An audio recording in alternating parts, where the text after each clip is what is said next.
এত সহজে কম খরচে বাড়িতে বসে যদি এত সুন্দর ছানার পায়েস তৈরি করে নেওয়া যায় তাহলে দোকান থেকে আশা করি কিনে খাওয়ার কোনো দরকারই নেই। তো বন্ধুরা, আজ আমি বানাবো ছানার পায়েস আর একদম কম খরচে বাড়িতে বসে অল্প সময়। তো চলো রেসিপিটা শুরু করব। রেসিপিটা পারফেক্টলি করার জন্য থাকছে অনেক টিপস অ্যান্ড ট্রিক। আচ্ছা, ড্রিম কিচেন উইথ ভিলেজ ফুডের নতুন একটা রেসিপিতে তোমাদের সবাইকে স্বাগত জানিয়ে আমার নতুন রেসিপিটা শুরু করছি। আজ আমি বানাবো ছানার পায়েস। এর জন্য দেখো নিয়েছি প্রায় 200 গ্রামের মতো ছানা। তো এই ছানাটা আমি বাড়িতেই তৈরি করে নিয়েছি, সেটা তোমাদের দেখানো হয়নি। এর আগে আমি অনেক ভিডিওতে কিভাবে ছানা তৈরি করতে হয় সেটা কিন্তু দেখিয়েছি, যার জন্য আমি ছানাটা আগের থেকে রেডি করে নিয়েছি। ছানাটা তৈরি করার পর কিন্তু অনেকটা সময় ধরে জলটাকে খুব ভালো করে ছানা থেকে ঝরিয়ে নিতে হবে, সেটা কিন্তু খেয়াল রাখবে। এবার দেখো জল ঝরানো ছানা এইভাবে আমি হাতে ঘষে নিচ্ছি, দেখতেই পাচ্ছ কেমন করে করছি।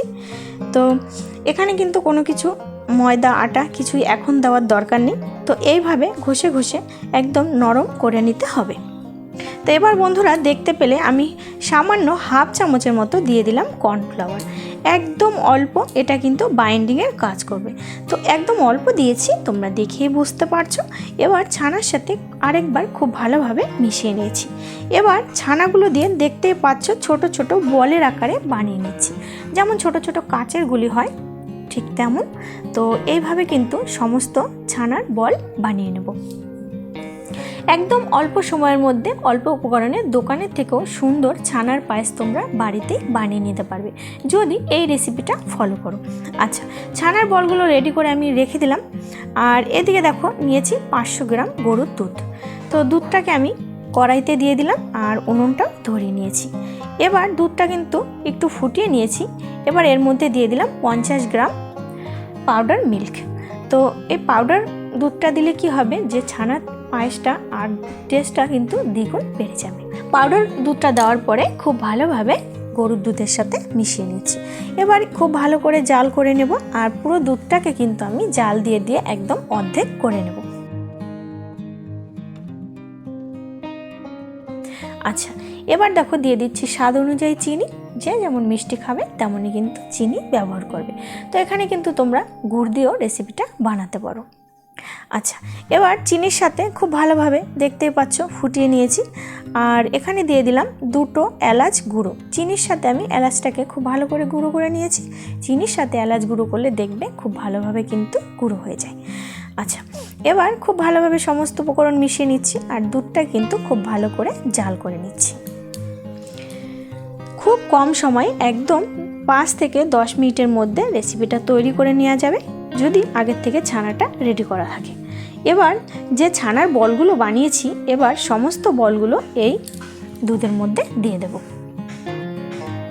আর বন্ধুরা, এটা কিন্তু ছানার পায়েস, এটা কিন্তু রসমালাই নয়। যদি রসমালাই হতো তাহলে আমি আগে ছানা দিয়ে যে বলগুলো বানিয়েছি তা দিয়ে আগে মিষ্টি বানিয়ে নিতাম। তো এটা ছানার পায়েস, যার জন্য ছানার বলগুলো আমি সোজাসুজি একবারে দুধের মধ্যে দিয়ে দিলাম।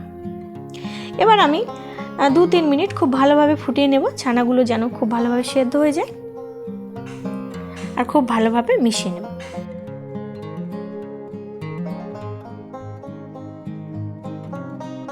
আর একটাও ছানার বল কিন্তু ভেঙে যাবে না, কারণ এর মধ্যে আমি দেখতেই পেয়েছো তোমরা অল্প একটু দিয়েছিলাম কর্নফ্লাওয়ার, যার জন্য কিন্তু একটা বলও ভাঙবে না। তো ঢাকনা চাপা দিয়ে আমি 2 মিনিট খুব ভালোভাবে রান্না করে নিলাম। আর দেখো বলগুলো ফুলে কতটা বড় হয়ে গেছে। তো রেসিপিটা কিন্তু বন্ধুরা আমার প্রায় হয়ে গেছে। আর দুধটা দেখতেই পাচ্ছ শুকিয়ে কিন্তু অর্ধেকেরও কম হয়ে গেছে।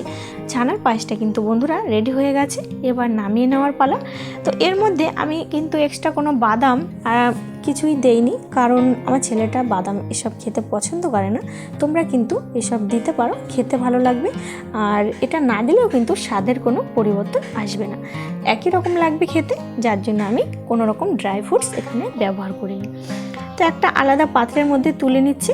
আর বন্ধুরা, রেসিপিটা কেমন লাগলো কমেন্ট করে জানিও। আমার ছোট্ট পরিবারে নতুন বন্ধু হলে চ্যানেলটি সাবস্ক্রাইব করে পাশে থাকা বেল আইকন অন করে আমার ছোট্ট পরিবারের পাশে থেকো। কমেন্ট করে দিও, তোমরা লাইক কমেন্ট করলে ভিডিও করার ভীষণ উৎসাহ বাড়ে। আর বন্ধুদের মধ্যে শেয়ার করো। অলরেডি যারা চ্যানেলটি সাবস্ক্রাইব করে নিয়েছো তোমাদের অসংখ্য ধন্যবাদ। তো নতুন একটা রেসিপিতে নতুন একটা দিনে বন্ধুরা তোমাদের সাথে দেখা হবে। ততক্ষণে ভালো থেকো, সুস্থ থেকো, সুন্দর থেকো। বাই।